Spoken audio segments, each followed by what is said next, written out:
Hello dear children, welcome to the class. Today is the second session of this unit, National Income and Related Aggregates. And in today's class, we'll be discussing more concepts which will be useful in calculation of national income. In the last class, we had made the distinction very much clear between the final good and intermediate good. And we know that the value of final goods and services are added while calculating the national income. Now in today's class, we'll be moving ahead and discussing further more concepts.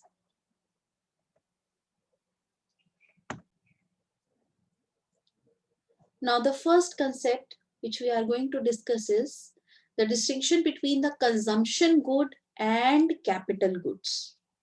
Now consumption goods are final goods which are consumed or used for the satisfaction of wants by the consumers. Fine. So basically जो consumers अपनी satisfaction के लिए और finally goods consume करते हैं. Fine. They finally consume the goods. For example, they consume oil, butter, soap. So whatever goods are being consumed by the consumer, ultimately for the satisfaction of their wants, are going to be classified as your consumption goods. And those final goods that are of durable character and are used in production of other goods and services, they are known as capital goods. Basically, capital goods are the goods which are used by the producers, which are used by the investors, like your machinery, plant. These goods are final goods. They are of durable character, means going to give benefit for a very long period of time, maybe 5 years, 10 years. And those goods are used in the production of other goods and services. For example, machinery is going to be used in the production process. They are used for the production of other goods and services. So that is why they are termed as final capital goods. Now, consumption goods, they are further classified as consumer durable goods and consumer non-durable goods. Now, consumer durable goods are of consumer goods that are of durable character. Means that again, they are going to give us benefit, give the benefit to the consumer for a longer period of time, maybe 5 years, 6 years, 10 years, like your washing machine, microwave oven, refrigerator. Fine. They are consumer durable goods, whereas those consumer goods which are extinguished by immediate or short period of consumption, they are termed as consumer non-durable goods. They are termed as consumer non-durable goods.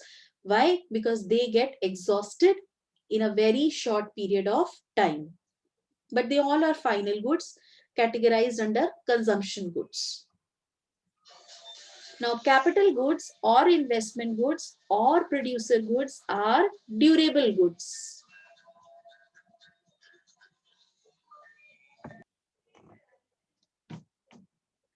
So, capital goods have long span of life, say 5 years or 10 years, and have high value. Final goods of durable character, which are used in production of other goods and services, they are capital goods. Even nuts and bolts or nails and screws that are used for several years, but they are not capital goods because they are of low value. बेटा board में question आपसे पूछा जा सकता है कि nuts और bolts ये भी आपको ज्यादा देर तक बेनिफिट देते हैं. They are also having a long span of life, but they will not be categorized as capital goods. Reason, the value is low. तो capital goods में categorize करने के लिए जो हमारा criteria है, It is two, it is mentioned in the second point, that is capital goods are the goods, they are having long span of life, say 5 years or 10 years, and have high values. Now all machines are not capital goods. Let us see how. See, this is a sewing machine. When this sewing machine is used by a tailor, it will be a fixed asset for this tailor. So it will be categorized as a capital good for this tailor because this is going to be used for further production. Whereas if this same sewing machine is used by a consumer household, it will be classified as durable use consumer good. So we must be sure about the end use of the product, and then we will be classifying it as a capital good or a durable use consumer good. Now another example, a car. If this car is used by a tourist company for rendering its services, it will be termed as a capital good, whereas the same car is used by a consumer household, it will be a durable use consumer good. So if the end user of a durable good is household consumer, it's a durable use consumer good. On the other hand, if the end user of a durable good is a producer, it is a capital good. Now all capital goods are producer goods. Producer goods are all those goods which are used in the process of production, or producer goods are those goods which are used in the production of other goods. These goods are goods used as raw material by the producer, like wood used to make furniture, goods which are used as fixed asset by the producer, like plant and machinery. तो बेटा दो तरीके goods जो होते हैं वो producer goods होते हैं, जो कि as a raw material use होते हैं by the producers to be converted into finished goods, और वो भी प्रोड्यूसर गुड्स में कैटेगराइज होते हैं वो गुड्स जो as a fixed asset use होते हैं by the producer, like plant and machinery, which is going to be helpful in further production. So दो तरीके के गुड्स, जो कि first point those goods which are used in the process of production, and second those goods which are used in the production of other goods like your fixed assets. All producer goods are not capital goods. We know the reason why. Producer goods include goods used like raw material, like wood used to make the furniture, and goods used as fixed assets. तो बेटा जो आपके goods हैं पहली first category के जो as a raw material use हो रहे हैं वो कैपिटल गुड्स नहीं होते, वो सिर्फ प्रोड्यूसर गुड्स होते हैं. So capital goods include only fixed assets of the producer, they are durable use producer goods. On the other hand, goods used as raw material are single use producer goods. एक बार use हो गए, खत्म, consume हो जाते हैं, और फिर हम रॉ मटेरियल की फॉर्म को चेंज करके उसको फिनिश गुड्स में कन्वर्ट कर देते हैं. So these are not repeatedly used in the process of production. That is why all producer goods are not capital goods. For example, raw material used in the production, it's not a capital good, it's a single use producer good. Therefore, all producer goods are not capital goods. Now, next, let's learn about the concept of stock and flow. Now, stock are economic variables measured at a given point of time, whereas flows are economic variables measured over a period of time. Now, you can see in this picture, like the water which is flowing from the tap, it's a flow concept. And when the water is stored in a container, that's a stock of water, it's a stock concept. And if there is a hole below this container and the water is flowing out, so when the water is flowing out of this container, again it's a flow concept. So stock variables are capital. We measure capital at a point of time, wealth, money supply, population, inventories, foreign debts, building and machine in a factory, balance in a bank on a last day of a financial year. Since all these variables are measured at a particular point of time, so they are stock variables. Flow variables are national income or gross domestic product because we measure it over a period of time. National income पूरे साल की calculate होती है. So it's a flow variable.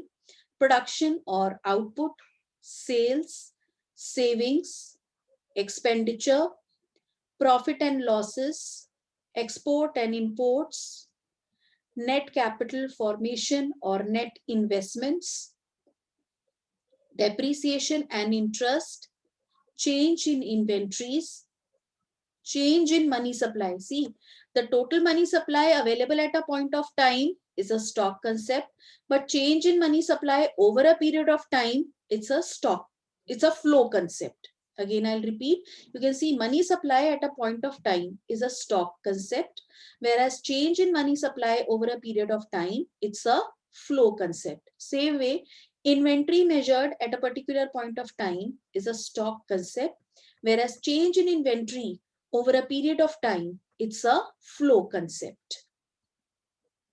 Value added. So they all are measured over a period of time. Therefore, it's a flow concept. They are the examples of flow variable. Now, the next concept which we are going to discuss is the meaning of gross investment. Gross investment is defined as an addition to the stock of fixed capital such as machine and change in inventories during a year. So gross investment is a sum total of addition to the stock of fixed asset. अगर आपने कोई machinery purchase करी है, fine. So addition to the stock of fixed capital is your part of gross investment plus change in inventory during a year, that is gross investment. That means that part of final output which comprise of capital goods constitute your gross investment. For example, machine, tools, implements, building, office space, infrastructure like roads, bridges, etc. They all are a part of gross investment. Why? Because they are going to add to the stock of fixed capital. Next concept is depreciation. Depreciation means an annual allowance for normal wear and tear and foreseen obsolescence of fixed capital asset. Means depreciation की अगर हम बात करें तो depreciation is basically a reduction in the value of fixed asset. आपका जो भी fixed asset है, प्लांट एंड मशीनरी है, उसको हम यूज करते हैं तो उसका जो नॉर्मल वियर एंड टियर है जिसकी वजह से उसकी वैल्यू रिड्यूस हो जाती है, उसको हम डेप्रिसिएशन कहते हैं. So depreciation on capital is calculated as cost of your capital asset minus the scrap value divided by your estimated useful life of the asset in years. For example, the cost of the capital asset is 1 lakh. Scrap value is 10,000. So 1 lakh cost of capital minus scrap value 10,000, that is 90,000, divided by estimated useful life of the capital asset. Let's say the estimated useful life is 10 years. So 90,000 divided by 10, 9,000 will be the amount of depreciation to be charged annually. Depreciation is also termed as consumption of fixed capital. अब हम ये terms please बेटा बहुत ध्यान से समझेंगे because these are the terms which you will be finding when you will be solving the numericals on national income accounting. So consumption of fixed capital, basically it means depreciation. Value of capital consumption also means depreciation. current annual replacement cost of fixed capital asset is depreciation. Annual replacement investment to keep the value of fixed capital assets constant is depreciation. Annual allowance for normal wear and tear and foreseen obsolescence. Annual maintenance and replacement cost of existing capital goods, regular wear and tear of capital, and part of capital stock used up in each year's production process. So by all these terms, we mean that we are talking about the depreciation, that is the reduction in the value of the fixed asset.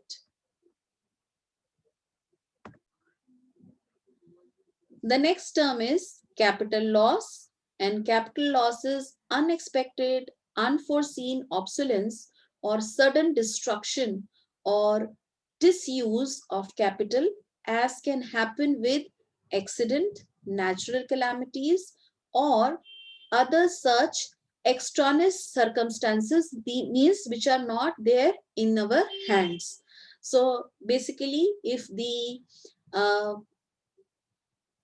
investment or your capital gets reduced because of obsolescence or your sudden destruction, which can happen with an accident or natural calamity. So that is going to result into capital loss, which is not there in the hand of the organization. It is something very external.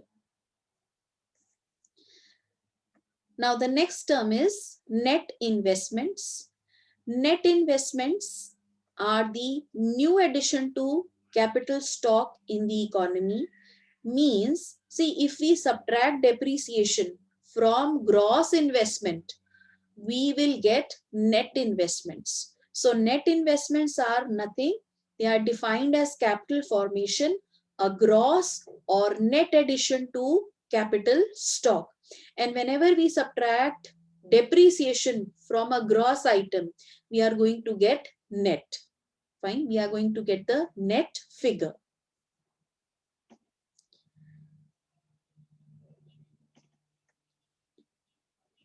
Now let's classify the industries. The industries are classified into three sectors: primary sector, secondary sector, and tertiary sector.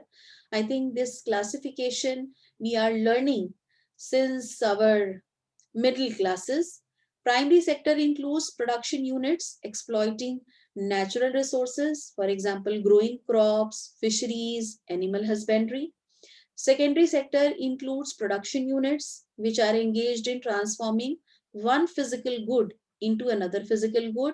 For example, factories, construction, and power generation companies. And lastly, tertiary sector includes production units engaged in producing services. For example, transport, finance, and communication.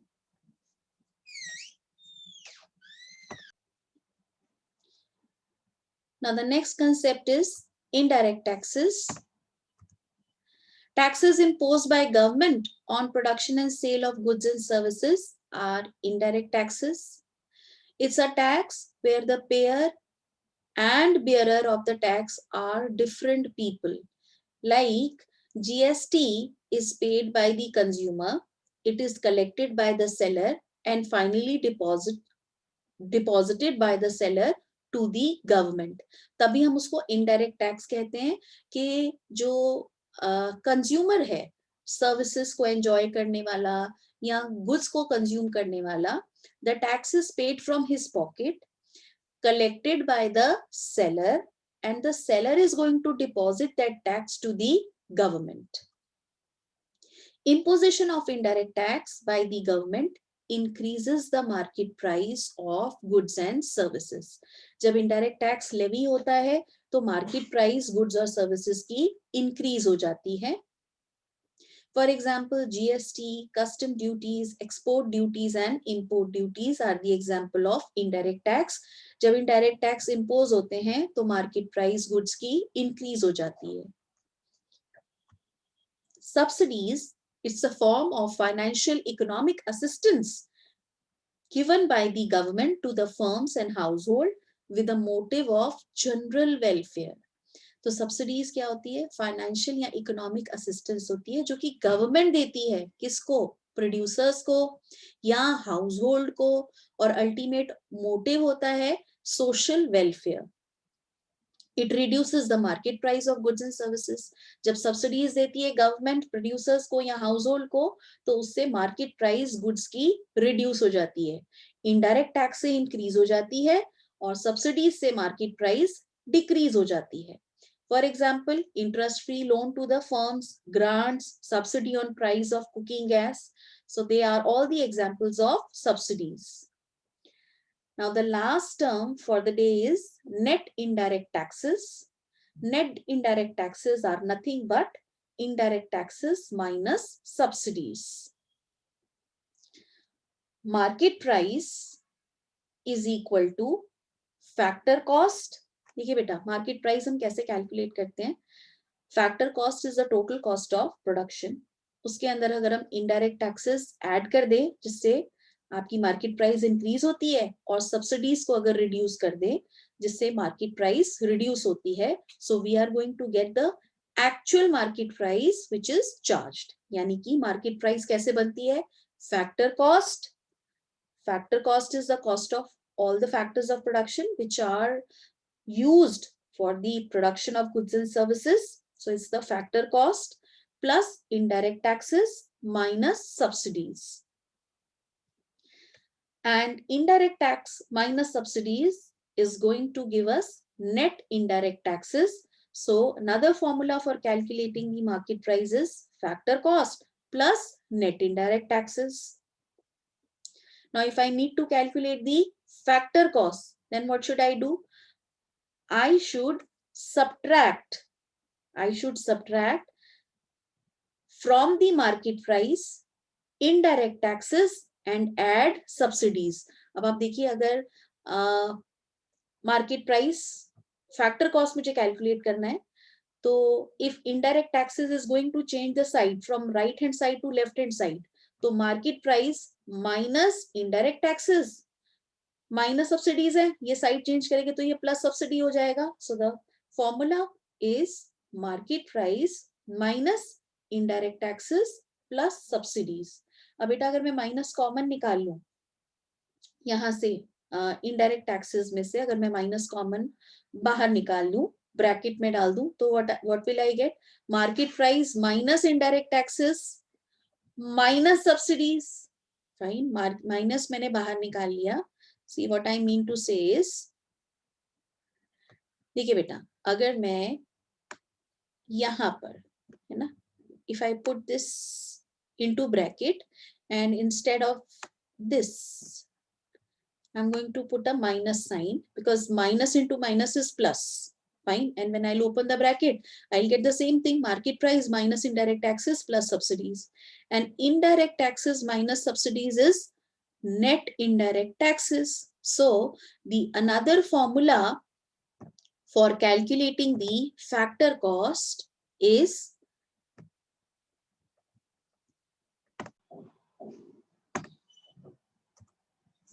it is market price minus indirect taxes. Fine. So another formula for calculating factor cost is market price minus indirect taxes.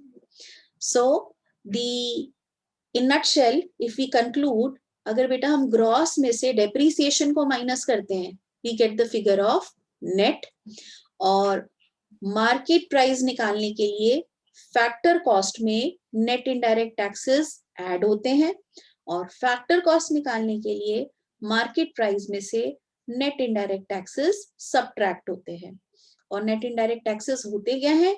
Indirect taxes minus subsidies.